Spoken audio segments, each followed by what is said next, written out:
Ever want to know what it's like to see naked robots fucking kill while Hannibal Lecter's giving some monologues in the background during the Wild West? Well, we're here to talk about the new HBO show, Westworld. This episode of the podcast, cue the music.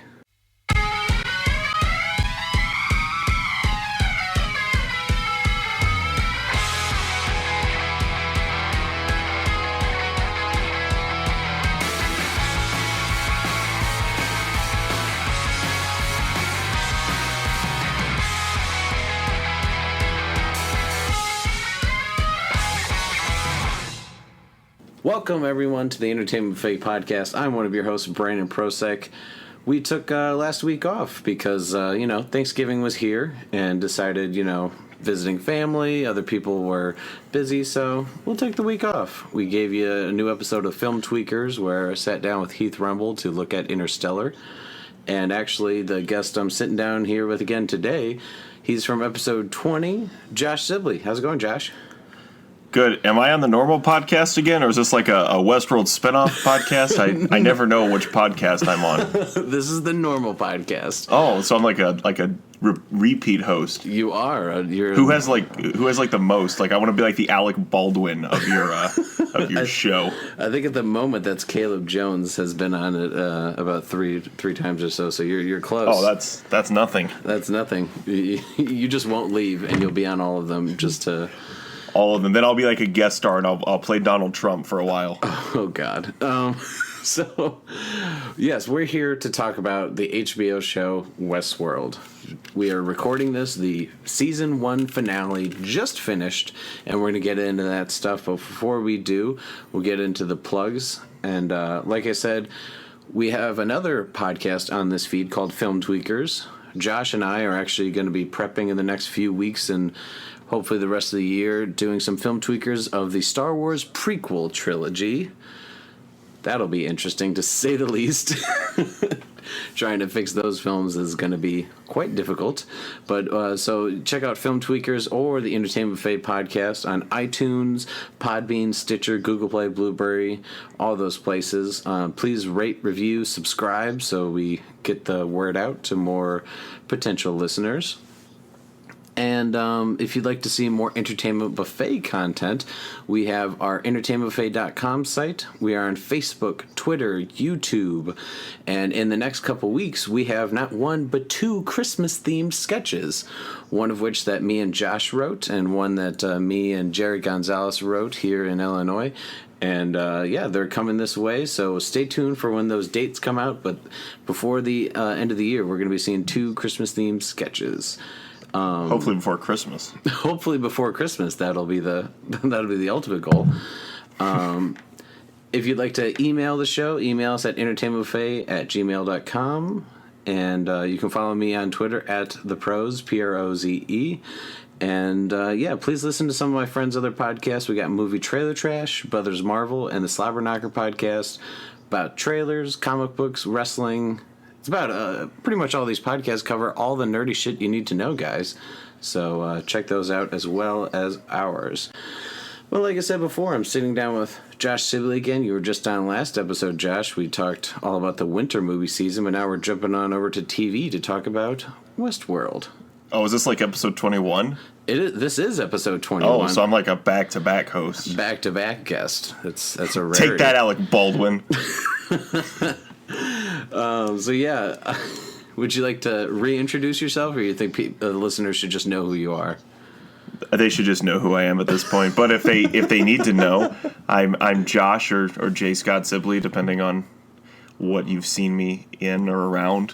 Filmmaker by trade, I guess. I'm the director of the upcoming Christmas sketch, Christmas Present, director and producer of that, and co-writer. I'm an award-winning writer now that we talked about. You're going to throw that out as much as you can. I'm going to throw that out there. I co-wrote the Outcast, which was at the Driftless Film Festival. So those are my credentials, which aren't very many, but dare I say I'm really bad on like first dates. Like this is what this feels like. Like, tell me about yourself. I have a cat. Yes, that. I'm going to be launching my own podcast. It's about movie reviews. No one's ever done it before, so I'm really excited. Yeah, I know what you mean. Where you're trying to rattle off credentials and you're like, that's no, that's it. That's that's all I got. Graduated school. Exactly. So before we get into talking about Westworld, we'll do our LOL of the week. My LOL of the week is I've been putting this off for most of 2016, and this may not be an LOL to some people, but go ahead and hate, leave the comments. I don't care. LOL of the week. I watched Batman vs Superman. I both during and after, I felt like Jason Bateman and a lot of the characters in Arrested Development, where they kept saying, "I've made a huge mistake." Because I was better off I knew spoilers, I knew plot points, I knew everything that really happened in the movie. I just hadn't officially seen it. But, like, I was hoping that, maybe it's kind of somewhat better than what I've heard. Maybe it's, like, not a total piece of garbage. Maybe it's just bad.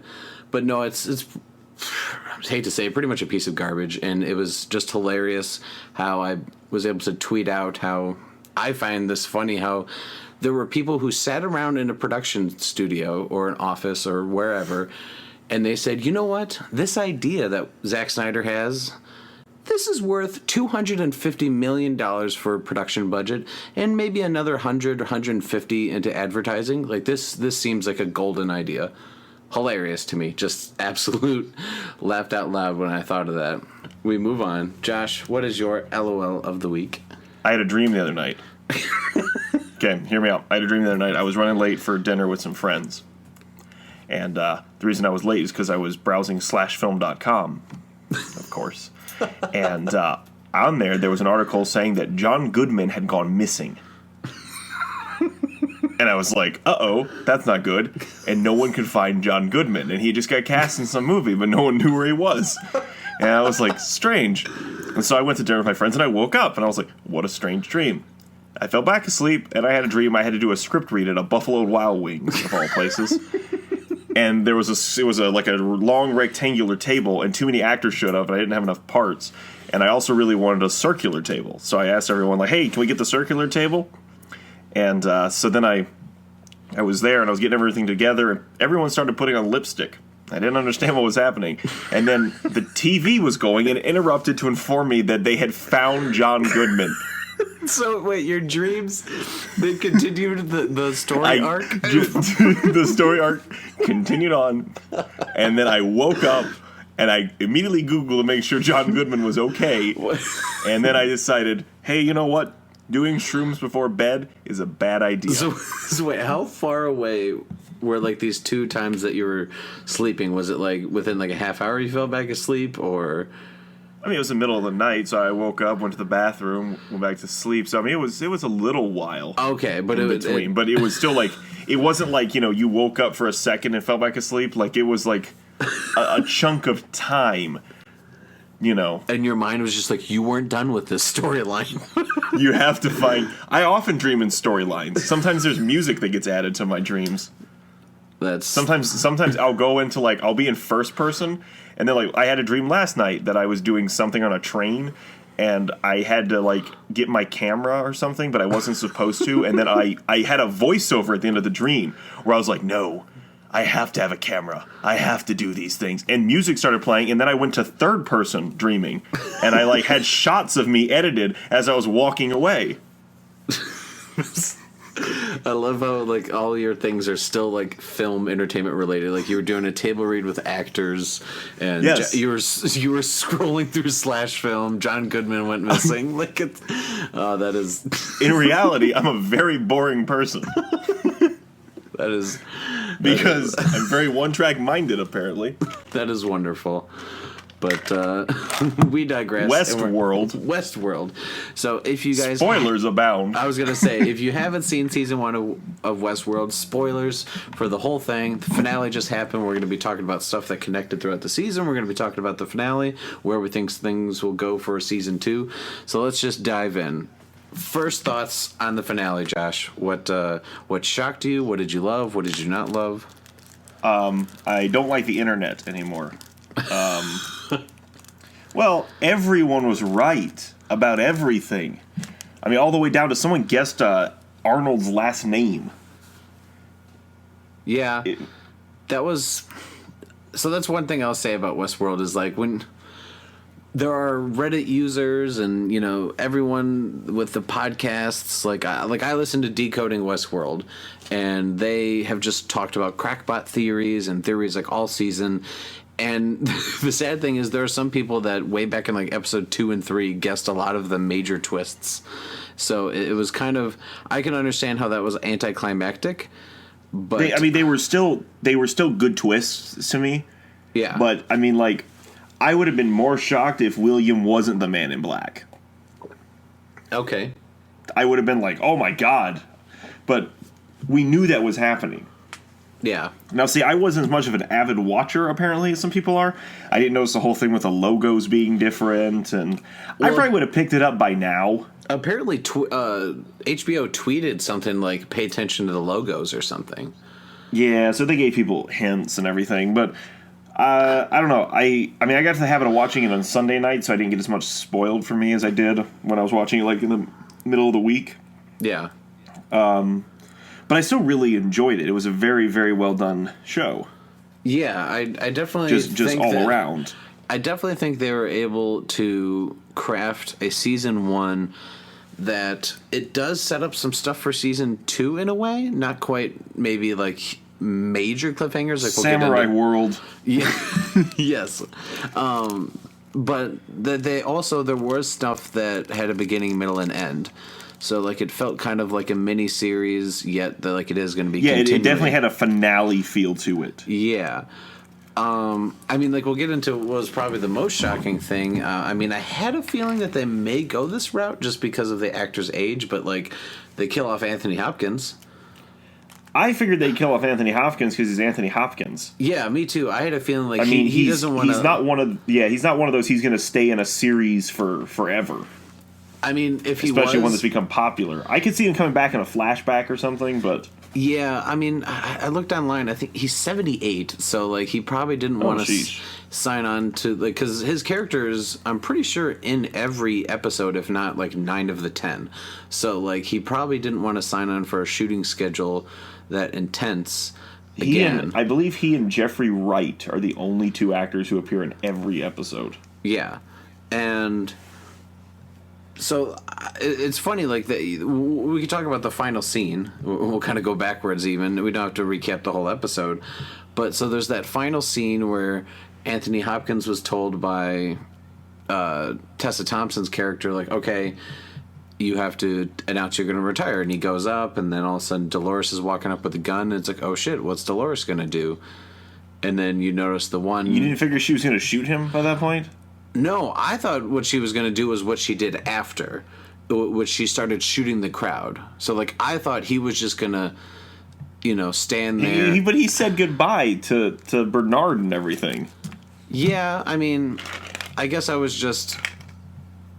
like, I figured, like, he was too egomaniacal to go out in that way. Like, maybe he would have let her start shooting some other people first, and then she would. I'm not sure. But yeah, I was just... when she was walking up, I was like, okay, is she going to start shooting the crowd, kind of like the whole Wyatt thing that went on, or... But well, she is Wyatt. Yeah, that's what I mean, like, sort of like that Wyatt storyline. That was his new narrative, was to release them. Yeah, so it's... this show's a mindfuck, though, honestly. Like, trying to explain it, yeah. The 3 timelines, like, actually, our friend Jerry, he hadn't heard some of these theories. He had somehow been, like, unsullied hearing a lot of these twists and turns that people have predicted since, like, episode 2. So I was explaining some to them. He's like, what? You think the Man in Black is William? Like, what? You think there's... 3 timelines going on? Like, I was like, yeah, Jerry, like, this is what people have been guessing for weeks. Yeah, the timeline theory, I don't know, I didn't pick up on it for a while, and then once it was kind of pointed out, it's like, okay, I totally buy into now that there's multiple timelines. See, and, like, this is one thing we can get into, and like we're not just talking about just storylines on the show, but just the production in general. Like this has been a show that's had a lot of troubles. Like the pilot was shot like way back in like 2014, and like things have just been slow to get off the ground because it costs a lot of money, a lot of big time actors, there's a lot of nudity, a lot of violence, big production value trying to recreate the Old West. But and they shot on film too. Yeah, and my thing was, I was wondering if they would see that audiences would guess this stuff so soon, and maybe they would think about changing some stuff at the last minute. I don't think that they thought that the level of fan base would be there. Do you know what I mean? But also, the other thing is that it's a semi well written show. Semi. I'll give you my 2 cents in a little bit on where the show kind of falters, but it's compared to a lot of shows, it's a well written show, right? Oh, you could tell when they sat down to shoot episode 1, they knew where everything was going to a point. Actually, apparently, it was around episode 3 that they had to halt production because they're like, wait, we need to figure out where this is going. But I mean, I've heard conflicting reports on why they stopped production, but there was, I mean, because that's the thing is like when they start to guess what's happening, it's because they lay down the clues for it. It didn't feel like Lost or something like that, where it's just all of a sudden out of nowhere there's a twist for the sake of a twist. Yeah, that is one thing I did like. I did like that. There are things like the logos, or how did they point out that there's 3 and I know some people get upset when they say timelines because it's time frames. Yeah, when there's 3 time frames or 3 time periods of the same story, that Dolores, you can tell, is like the connecting piece, and she's in the one she's wearing the blue dress. In the one she puts on, and 2 of the other ones, she's wearing more the pants and the button-down shirt. One of them, she gets her stomach kind of ripped open, so she's bleeding. So it's like that's the indicator between the 3 is like she's in a blue dress. One of them, she's bleeding from the stomach. The other one, she's not bleeding. So it's like if you do pay attention, are you saying like the Arnold one is one of the time frames? Where she's sitting for all the interviews. Well, you just keep saying there's 3 time frames, and I'm confused on what the third one is. Well, that's the thing up for debate, and it's kind of, I don't know. Because to me, there's 2 time frames. There is present day. Yes. Which is the Man in Black and Ford and Bernard and Maeve escaping. Is that how you say her name? Maeve? Yeah. Escaping and that. And then your other one is the Jimmy Simpson time frame. Well, yeah, so how they explain it is in the Jimmy Simpson, the young Man in Black with his brother-in-law Logan, that time frame, they say that the owner of the park died about 5 years ago. Yeah, that's what I'm saying. So do you consider the Arnold thing a separate time frame? Because yeah, so that's what some people have said is because when I went to school, those were considered flashbacks. Well, it's because they're playing over a long period of time. It's kind of just like 3 different. But we're seeing like insert cuts essentially of all that stuff, the massacre and everything like that. Well, and they also it's all the sit down scenes with Arnold, which it's all philosophical, but which we thought was Bernard, but it's actually Arnold, and that which people figured that one out too. Yeah, it's. If you couldn't tell, listeners, the show is quite complicated. There's a lot of things going on. I hope you're not listening if you haven't seen the show at this point. Oh yeah, no, they're probably just you should have turned this off. No, honestly, if you haven't seen the show and you're listening, you're probably like, "What in the flippin' fuck are they talking about?" Like none of this makes sense, and it really it's robots but it's all about being human, really. Well, and it's a show, and I appreciate it. It's a show that doesn't. It challenges the viewers to pay attention. It challenges the viewers to say, like, okay, you need to understand, the fact that 2 or 3 time periods are happening. Like, that they're not going to just hold your hand and do too much exposition to so when it starts with the Jimmy Simpson stuff, right? Yes. when that starts with William and Logan and everything, we're seeing also, like, what a terrible time Logan had. Like, he brings his brother-in-law there for a bonding trip and ends up getting strapped naked to a horse and sent down to the middle of the field to, I don't know what happened to him. Yeah, but, I mean, he was kind of a dick. Yeah, but all he wanted to do is have fun on his vacation, and his brother-in-law didn't want to do anything. Then he falls in love with a robot, even though he's engaged to his sister. And then he's mad at him. That's actually... What's so funny is I have seen this one. Like, I'm not having a good time. And it's like, well, I mean, he brought you all the way to this very expensive park. And then what's he do? He overtakes your company, throws you out into the middle of the desert. Yeah, it's so funny. Because he stabbed a robot to remind him, hey, William, this isn't real, you dick, because you left me back in, like, the fort, Yeah, it's... There's someone that said how, like, Logan is actually not a hero, but, he's the one being treated, like, terribly. Oh, totally. But I think it's... That's like if you and I went to Disney World, and then I just, like, left you there. I mean, we can dive into more stuff in the finale. Like, okay, so what did you think overall this season of the Maeve stuff? I got really bored with it at times. The Maeve stuff. I liked it towards the end. Yeah, but, I think it took a little bit to get going.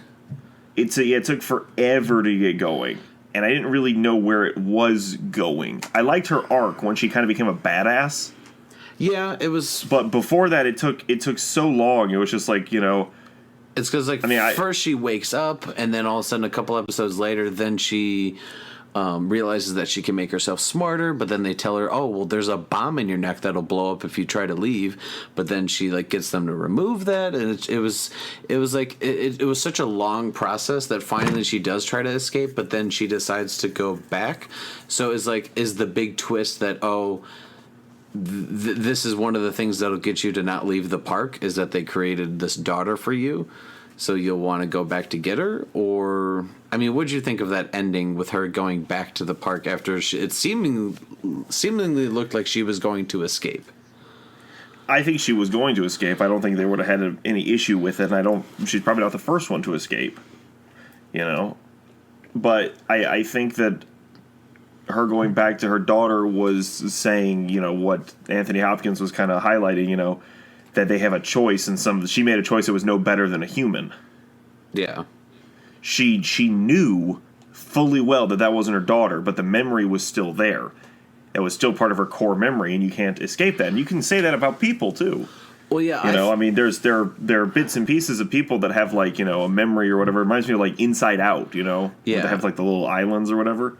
Yeah, I do have to say that's probably one of the more powerful things I think of the entire season, was like, because the hosts or the robots, they would have these flashbacks, and, like, finally, I forget if it was Bernard or if it was Maeve, and they're just kind of like, why does it feel so real? And they're like, well, because, like, when humans remember stuff, they remember bits and pieces. It's not perfect, but for them, like, it's literally like they're reliving it, and it's like they don't have the fragmented memory. That's so horrifying, like, to think of, if you have this traumatic memory that, like, when you remember it, you literally, it's like you're placed back there to relive it again. It's not just like, quick images, little bits and pieces. It is repeating that moment again as if it was for the first time. Well, also, I mean, their suffering makes them conscious. Yeah, and so if she ignored that suffering she felt, then she wouldn't be conscious. Yeah, so I agree. Like, I think towards the end, I was getting to really like her because she's gathering some other hosts and she's outsmarting the humans, but I think it took a little bit too long to get going. I think they should have kicked her off a bit, like, because I feel like her stuff didn't really even start until, like, episode 4. And it's like, okay, well, that's like 3 hours before she's even really a factor. She was just kind of a background player. That was my biggest issue with the show. Was too many characters? Too many characters. They easily could have taken off 2 entire episodes and just extended 2 episodes a little bit. Yeah, I can see that. And cut out some stuff. Like, there was a lot of, like we had the episode where we found out Bernard was a host. Right. Really good episode. Then the episode after that, we revealed something, so now we had to kind of sit around and wait for a while again.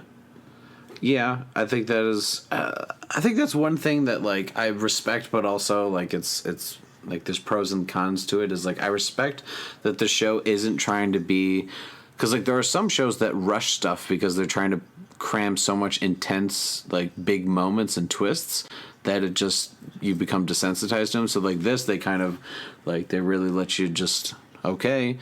Can you see where we're going with this? And we're going to take our time, and you're going to see like little bits along the way. So there's goods and bads to it, I feel. But yeah, I would say maybe shave off an episode or two, or just maybe cut 2 or 3 of the characters.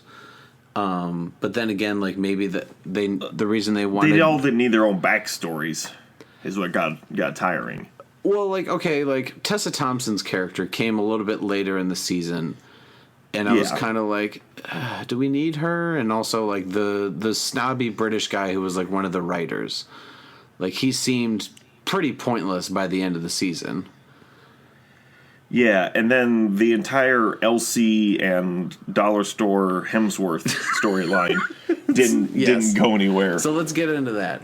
Out of all the things that were like kind of like a cliffhanger, I did not think that would be a cliffhanger. Is last episode? It wasn't even a cliffhanger because probably most people forgot about it.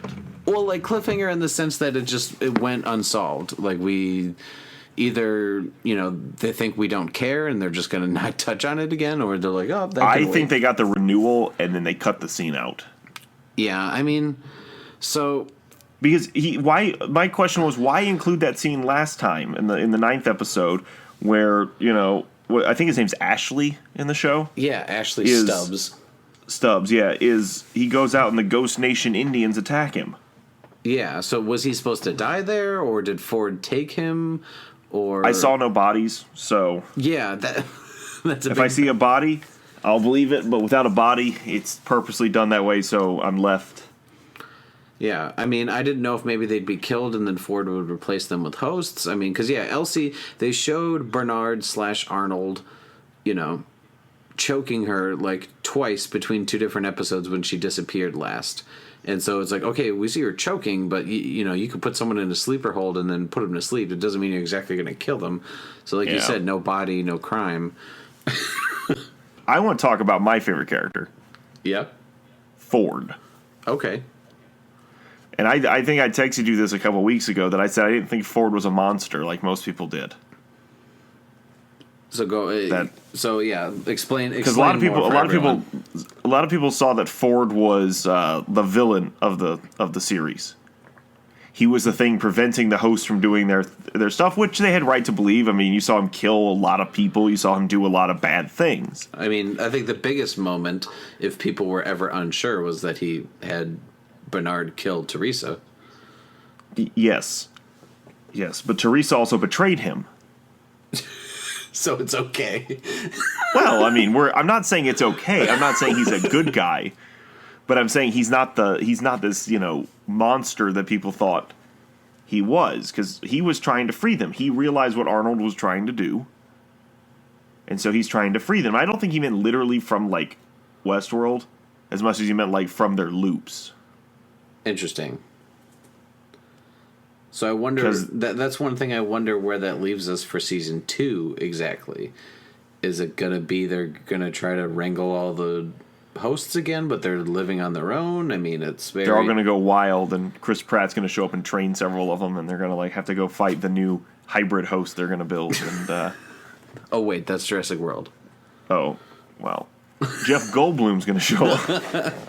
Yeah, no, and I agree. I think Ford was one of the most interesting characters, and it's not just because it was Anthony Hopkins, but because he has like this god complex. You wondered the whole season, because we had heard about Arnold from towards the very beginning, but it was just like, what happened? Did Ford have him killed? Did Ford do something? Yeah.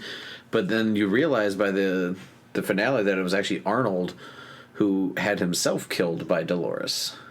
But see, and then that's why Ford died in this episode, because he completed Arnold's work. He did not command Dolores to kill him. That's true. He had Dolores figure it out on her own and have her own inner voice tell her that's what she had to do, that's what she had to become. That's what Arnold wanted her to do, because now they're dangerous, now they're sentient, now they have a conscience. Which, does that make them human? No, and they were never supposed to be human. It's almost like, we're created in God's image or whatever, not to get like too like theological here, but, created in God's image, and so, then we killed God, apparently. But that's what he's saying, is that he's created these creatures that are going to be better than humans. I guess I never really thought of it that way. I mean, maybe it's because we think about it. I mean, Bernard knows how to make more of them. Maybe it's because we literally like just about 15-20 minutes before we started the podcast, like just finished the episode, so I'm still taking a lot of it in. Yeah. That's what I took away, was that's why Ford was doing all that, because he wanted them to be free, and that's why he didn't like anyone else have control. And when he realized he was being outed and everything, that's when he had to get his final narrative finished, and then Teresa interrupted him by trying to sell off all of his information. Because that's not what it was. It's not a money-making thing. Yeah. These are his creatures. These are his children. It's definitely a lot to take in. It's a very long, slow burn to get there. Yes. Especially when it was only, a couple episodes ago that they revealed that Bernard was a host, and then they revealed that everything really picked up, but you had a lot of episodes of Jimmy Simpson kind of wandering through the desert. Yeah, and I guess that's where I wanted. That got kind of long. That's what I kind of wanted to talk about next, was both the Men in Black storyline, both for Ed Harris's future, or we should say current day time period, but also Jimmy Simpson as the young him. Like, what do we think about this in general, now that we know where it all went? That, Man in Black, he tried to find the maze, but then the maze was literally just, a toy that symbolized this, and it wasn't actually like a physical place to go. I feel like they didn't want to foreshadow it enough that he was going to become the Man in Black. That, because wasn't it last episode when he murdered all those people? Like episode 9? It was, but you saw like little things, like I think it was way back in like maybe episode like 5 or 6. Like he killed a couple people where it was kind of like in self-defense at first, but then like another one where one of the hosts was kind of dying, and like Dolores is like, we should save him. He's like, just let him die. Yeah, you're right, but it still felt kind of jarring to me. Yeah, like they kind of, that he went from like Mr. I care about stuff to like, everything's I'm just gonna kill everything. Well, I think the big turning point was the moment on the train where like he actually sleeps with Dolores. Is like all of a sudden he's just like, you unlocked something in me, and it was like, oh wait, he's doing exactly what Logan said. He's falling into, like, he's getting entranced with the park. Yeah, but I mean, just his character changing from Mr. I'm the hero, I have the white hat, I'm the cowboy, to I'm the villain of this story. Yeah. But he can never find his meaning. With Ed Harris's character, like, I wonder if people are going to be upset that it wasn't, like, the finale wasn't them going into this big maze, that it was more of a, well, like, they kept telling him all season, like, the maze isn't meant for you. And then, like, it was out there in the open. It's like, the maze isn't meant for you. Yeah, and then it's like, literally, it's not meant for you, it's meant for the hosts. Like, it's like, and he's just like, well, what is this bullshit? Like, and he's all pissed. Yeah, but he did kind of get his answer, though, because he got shot. He got hurt. And for the first time, it was real. Which, yeah, I guess that is what he said he always wanted, was he wanted a fair fight. Because didn't you see the look on his face where he looked genuinely shocked when he was shot? True. Because now, all of a sudden, he feels something, and his thing is real.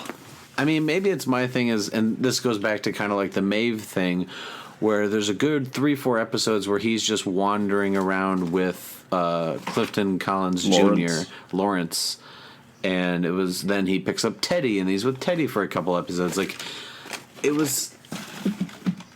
There was a lot of wondering and a lot of going through the wilderness and going through different things where they reveal a different little twist.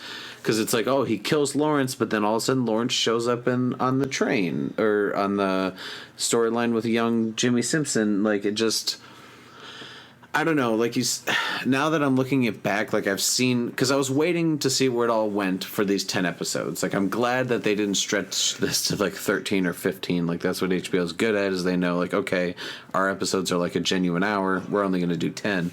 But like, yeah, 10 is enough. And it just had me wondering. I'm like, man, they're wandering around the desert a while, and then they're on this train, and then they're here, and it's like, I guess I wonder what general audiences are going to think that the maze wasn't an actual place. Because, I mean, that would have been cool if they showed up an actual maze, but then it's like, what, are you trying to do, Maze Runner? I mean, I don't know.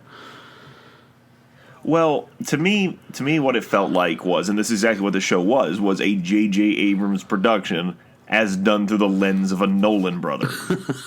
Yes. You know, because you have these ambiguous things like the maze. You know, because Abrams is famous for his mystery box, right? Mm-hmm. He doesn't like to give away his secrets, which can be frustrating, to put it mildly. Like, why couldn't you just tell us who Ray's parents were, JJ? You know, why make us wait? But I digress. But yeah, I mean, you have these like kind of vague mysteries that are set up. The maze, the you know, whatever. And then you have the answers to them 10 episodes later, and they're not what you expected. Yeah. But in the same time, in true like Nolan fashion, the answers are there all along. True. And I think that's one thing I appreciate. Like you said, they're not pulling it from left field where it's just like, and Ford has been a host the entire time. It's like, wait, what? Why would he be a host too? You know, it wasn't a smoke monster the whole time. So, the Man in Black was not a smoke monster in this case. He was not. What did you think of James Marsden's Teddy character? I liked him. Yeah, I mean, it's just, if you really look at it, like he's not a main character. He's a side character. Yeah, I guess it was like he's one of the few robots or hosts we spend time with. I'm acting like I'm offending him by calling him a robot, but he's one of the few hosts that we spend time with. Yeah, that doesn't go through his own self-awareness arc. Yeah, he kind of. Do you know what I mean? He's becoming aware something's wrong, but he's not like. His world is not shattered the way Dolores or Maeve or Bernard or. That's true. You know. Yeah, and he, or even like the way, you know, Clementine was kind of lobotomized. Like he was kind of just like he got killed a few times for the first few episodes, and then, you know, he was brought on. He died constantly. Yeah, and then he was brought on the journey, and then then he started remembering things about the Man in Black, and then at the end, all of a sudden he had the kind of like the realization that like he helped with Wyatt when like he thought, you know, like he just said how Wyatt, you know, killed all these people, and then it's like, oh wait, Wyatt and you did, and then oh wait, Wyatt is Dolores. Well, Wyatt's not real. We can talk about Wyatt for us. Well, I guess my last thing on James Marsden is that, you know, he was just kind of there along for the ride, but he reminded me of like Jason Bourne or something. You know, where all of a sudden he pulls out these like crazy moves and kills a bunch of people. He's like, how'd I do that? Yeah, because he's remembering it. Maybe it's because I've felt this way ever since like I saw him in the first X-Men. Is like I feel like they could have done more with him, like, and maybe they will in season 2. Who knows? Maybe he'll go through his whole. Yeah, you know arc. what? I've never seen something with James Marsden, and I'm like, that was enough of him. Like, they always never do. Ready to move on. Maybe 27 Dresses. I don't know. He was good in 30 Rock. Yeah, like it just.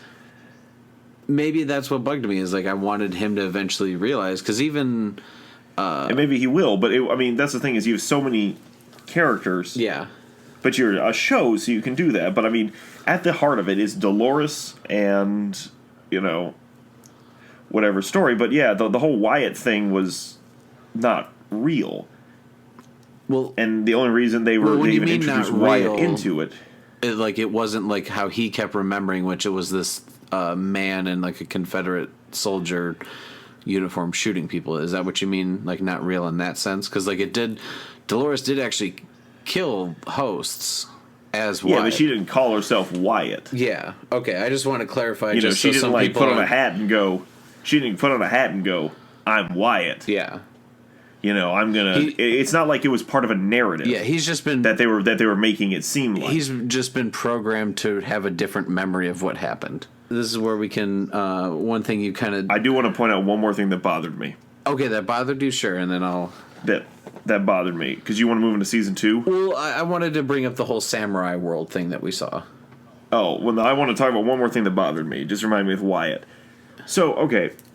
I don't quite understand the rules of this park sometimes. Oh, that is a big thing. A lot of podcasts have talked about. This is a very Nolan-esque thing. It reminds me of the I don't think Jonah Nolan wrote Inception though, but it reminds me of the Inception device thing. It's like, well, if it's a dream, couldn't they just brought like a tank, or just like made themselves invincible? Yeah. Right?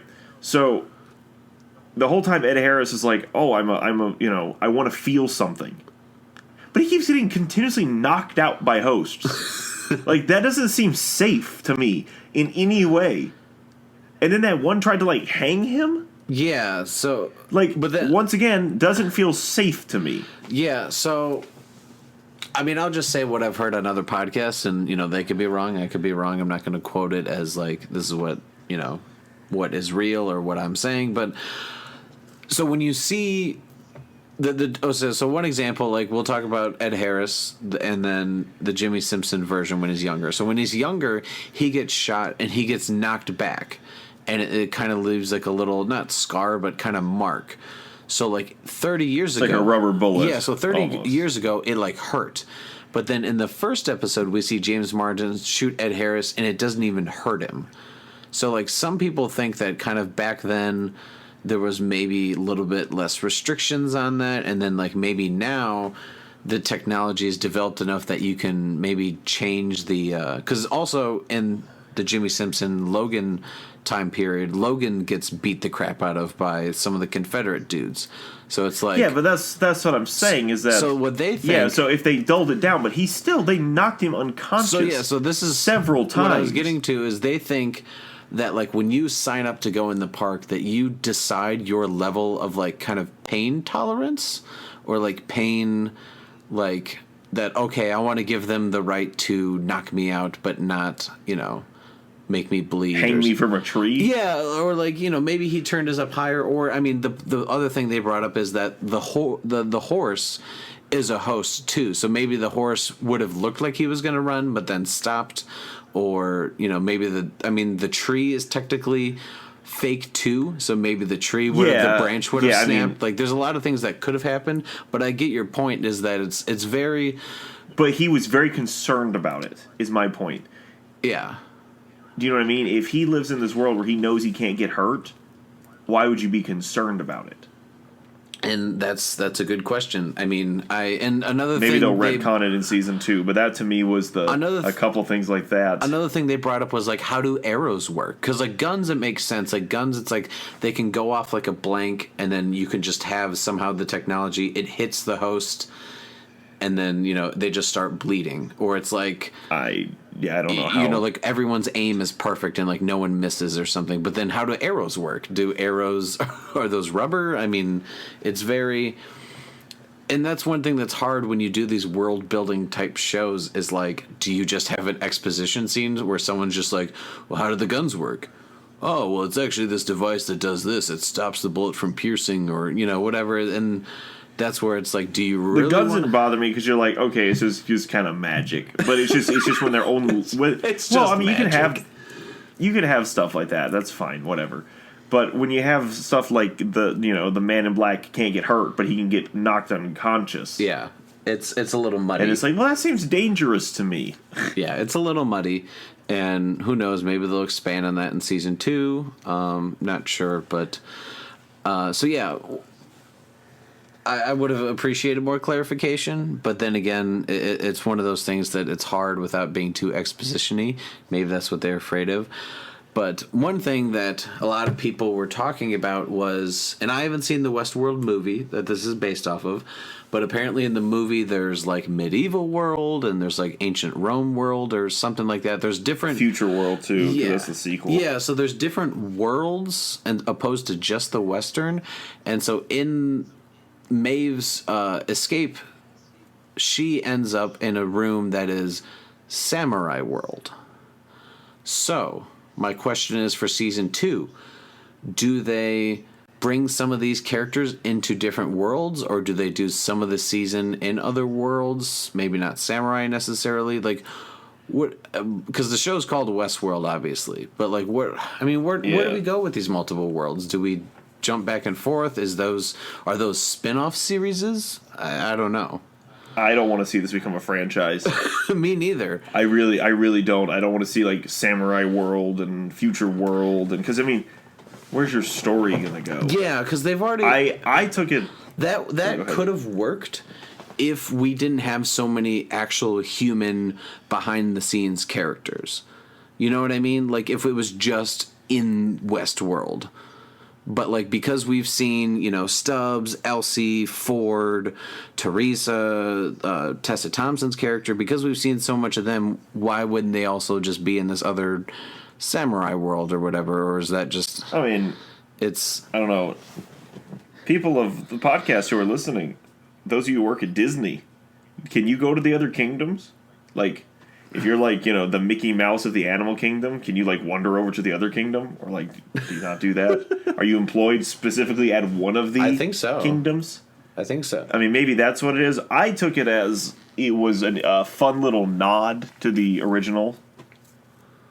And so you don't think they'll actually go I don't think they're going to. I think it was just a Easter egg. A way to show that there is a bigger world. But I don't think it was an actual. I don't think Samurai World's actually there. Interesting. I don't think it's a physical place. I think they're testing it.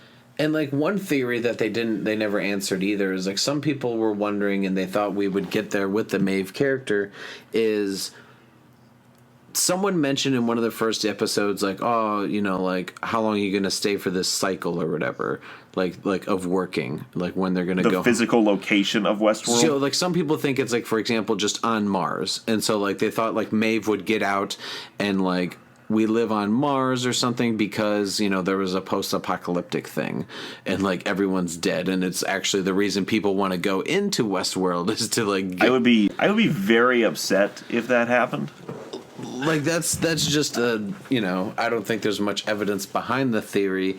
It's just a thought, like, and I actually it was one of my favorite lines of the season where, like, I think last episode of the episode before, Dolores is like, why do you think I want to get out?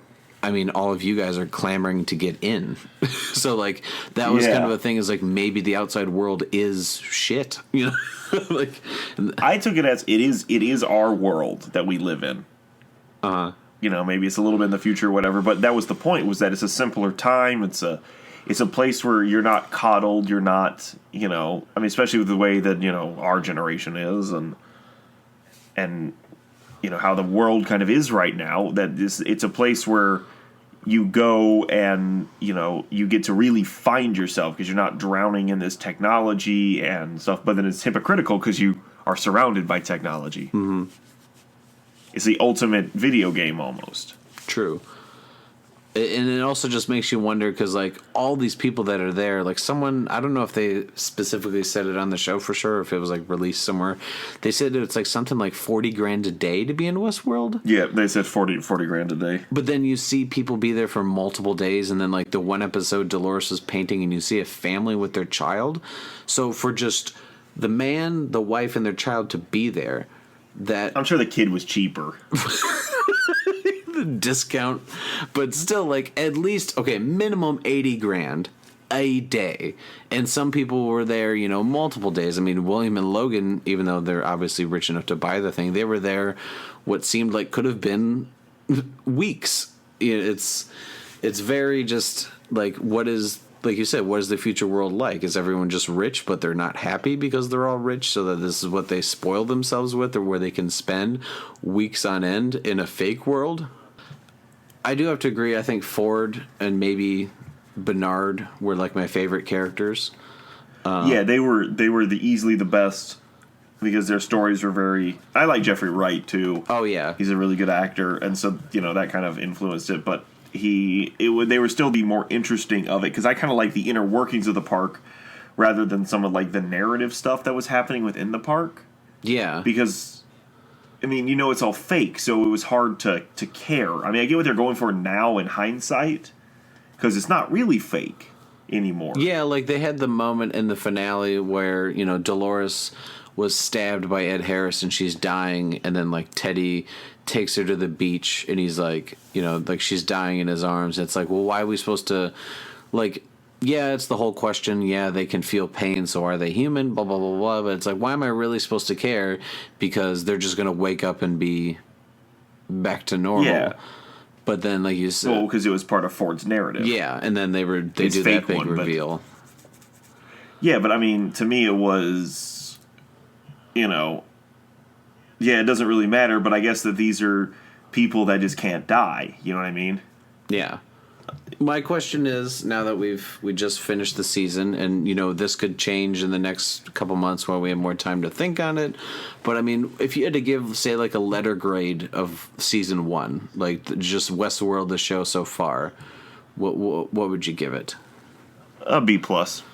I think that's fair. I was probably going to say B plus, like maybe an A minus. Like maybe I'll rewatch it and I'll enjoy some things more now that I know where it goes. But B plus seems fair. I don't have any immediate need to rewatch it. Is my feeling. I don't feel like I would get that much more out of it. Where it's like a TV show like Fargo, yeah, or something like that. Like there's immense pleasure in rewatching it. This I feel like I'm gonna have to sit through those awkward middle episodes where I'm waiting for stuff to happen. It's kind of like, I mean, to look at like Nolan's work, like The Prestige, like not saying like Prestige is a B plus. I think Prestige is amazing, but like the feeling, what I'm trying to compare them to is that because a lot of season 1 was built on some of these twists with the different time periods. Bernard is actually a host, and he's actually created based off Arnold's look and actions and backstory, and then stuff happening with Maeve, Ed Harris's Jimmy Simpson, like all this stuff that once it's like, okay, is it as rewatchable because I know? Like Game of Thrones, there's twists that you see coming, but there's also the entire season isn't hinged on the last episode being like a mind-blowing, you went on this journey twist. Yeah, it was a lot better than most twists you would have. And, as a writer, Jonah Nolan he's a good writer, but he does suffer from the same kind of stuff that his brother does too, and I think they work better together. Well, what they like to do is you're standing on a rug and they pull out the rug underneath you, and then there's just another rug there. Yeah. And then because you expect there to be a trap door, but there's not. There's just another rug. And it works well for movies like The Prestige or Interstellar or anything like that. Because those are only 2 hours, if you really do want to rewatch. I mean, but Westworld is a 10-hour... What I'm saying is the twists in those movies hold up. Yeah. Do you know what I mean? Like even if you know that, Hugh Jackman's the bad guy, or, that the ghost is actually Matthew McConaughey the whole time. Yeah. The twist holds up. Yeah, it adds another level to the film. But with Westworld, I felt like, because a lot of stuff you predicted, you knew that the Men in Black was Ed Harris, or obviously was Ed Harris, but it was Jimmy Simpson, or that Bernard is a host or whatever. Right, and the Bernard as a host one worked for me, but the Man in Black thing is like I felt like it was just spinning its wheels. Almost like the whole show was a poker game, right? Yeah. And so we'd have episodes in which the player, which is, Westworld, would show its hand. Mm-hmm. And you get all excited. And then the rest of it was sitting around waiting as it kept the cards close to its chest. Yeah. So, yeah, I think that's why I agree on the B+, is like, because the production design, the elaborate, the acting, the directing, everything was about the show was great. It was those were like the couple nitpicky things I had with it. It was like watching a 10-hour movie, and what I mean by that is, like you said, they shot it on film. Like, it felt like like Game of Thrones. Like, you can't just help but just enjoy the overall spectacle of it. It was just so much happening at once because they're juggling between the scenes where it's futuristic. It was fun to watch a show, where you're waiting, every week to see what's going to happen. You got theories. I mean, it was fun. Yeah, that's what I enjoyed about it. I guess I was hoping for a bit more of a punch on the stuff, but maybe that's like you said, maybe that's because we shot ourselves in the foot by reading so many theories. So like, maybe what I'll do for season 2 is like maybe I just won't listen to a podcast. Yeah, right. My last controversial statement is I kind of wish that they weren't doing another season. You wish it was more of a miniseries? I think that it had a really good ending. I mean, you didn't tie up the Stubbs and Elise thing, but whatever. I could look past that, but I would like to, that could be answered, and they could have found a way if it was going to, not finish. But I worry where it's going to go for season 2. I'll probably give it a rewatch maybe closer to when season 2's coming out. I don't see this as a show that I'll buy on DVD. I'll just, watch it on HBO now and whenever I want to. Where this, knew it was going to continue, so they could. So I definitely think this is, like, currently running. I think this has to be one of the better dramas out there. Because of just the production value and the actors involved. Like, it's definitely quality. We'll move on to our last segment here. I hate people, where we get to just vent for a second about certain people. It could be a particular person. It could be people in general. But so mine is. I think, Josh, I'm being ghosted by someone. I've never been ghosted, and for a while I like kind of heard the term, but didn't think that would happen to me. And it's basically, an editor that shall remain nameless in case he ever listens. He has 2 episodes of a web series that I'm trying to work on for Entertainment Buffet, and he has a hard drive of mine. And I text him maybe every other week, just kind of trying to check in, meet up with him, get my hard drive back, get the footage, and haven't heard from him in like 4 months, 3 months. Like, it's always the worst. I think it's just my thing is like, okay, like after a certain point, like you can stop using the excuse like, oh, I'm sorry, I didn't check my phone. It's like, okay, now you're just doing it deliberately. And like, I just think it's a terrible way to conduct yourself when, we're working on a project. This isn't just like a friend. Oh, he's not talking to me all the time. I said sup, and he didn't get back to me. Yeah. Like, this is like you have a hard drive of mine. You have projects that you've promised to finish. Like, come on, at least get back to me and say, hey, sorry, busy. Hey, this. But like, come on, people. We should be more adult. This shouldn't be a thing. That's my vent session. Josh, who do you hate this week? I'm gonna say just to tie it all together, the Westworld theorists or whatever, or just you want to call theorists them. And for shows in general. No, just the Westworld ones. Because, well, I mean, how many of you have these come across and it's like a fun theory and you're like, oh, Walt's gonna kill Jesse, but that didn't happen. Yeah. Maybe it was just bad writing. So maybe I just hate Jonah Nolan. Jonathan Nolan? Well, he goes by Jonah, I think. Oh. You know him personally? I do. Well, that's where I see him credited as all the time, is Jonah instead of Jonathan. Interesting. But, you're not a fan of these people that they guess it so correctly, or? Yeah, it's like the whole thing with Better Call Saul, where they spelled out the episode titles, Uh-huh. To say Fring's back. Yeah. And it's just like, get a life. I don't want to sound mean. Like, it's all fun. I mean, we just spent an hour talking about Westworld. It's all fun and games. But when it's just too much. Go do something else.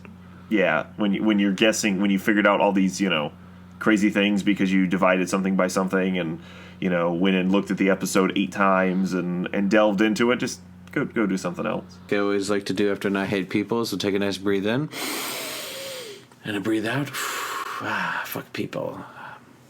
Feels good. Well, Josh, it was awesome to have you back-to-back episodes from 20 to 21. The podcast, if it were a person, can now legally drink. Well, that's good. That is good. The episodes will start getting way more interesting. But yeah, no, Westworld. It was fun talking about it. A lot of theories, a lot of weird things going on, a lot of predictions, and yeah, it's certainly a divisive show. As we said before, we have a sketch that me and Josh co-wrote, and then he's in Minnesota that he directed and produced. I think it turned out really well. Not even a month ago we were just coming up with the idea for it, and we were able to throw it all together. So it'll be fun. Yeah. I look forward to people seeing it. So yeah, you can check that out on Entertainment Buffet on YouTube, Facebook, Twitter. You can also and Vine. Subscribe on YouTube so you don't miss that, and also another Christmas sketch coming from me and Jerry Gonzalez. We shot in here in the Chicago, Illinois area called Christmas Party, not to be confused with the T.J. Miller, Jason Bateman comedy coming out, Office Christmas Party. But so we have that coming out in the next couple weeks as well as some new web shows and other original sketches coming in early 2017. Yeah. Also for this podcast, please subscribe, rate, review. If you're not on iTunes, if you're an Apple hater, you catch us on Podbean, Blueberry, Stitcher, Google Play, all that stuff. And please, leave comments on what you think of the episodes. We have another podcast that coincides with that called Film Tweakers. Like I said, month of Christmas, when Star Wars Rogue One's coming out in the next week or so, Josh and I are going to be taking a look back at the Star Wars prequels. So stay tuned for those coming into the new year. So if Rogue One sucks, does that count as a Star Wars prequel that we're going to tweak? Depends. We'll see. We'll see how it is. We'll do that after we do episodes 1, 2, and 3.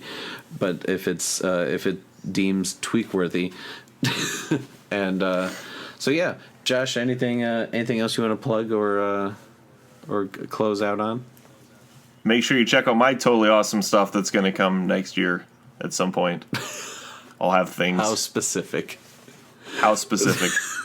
Well, we'll have something. It may be here, it may be other places, but it'll definitely be around.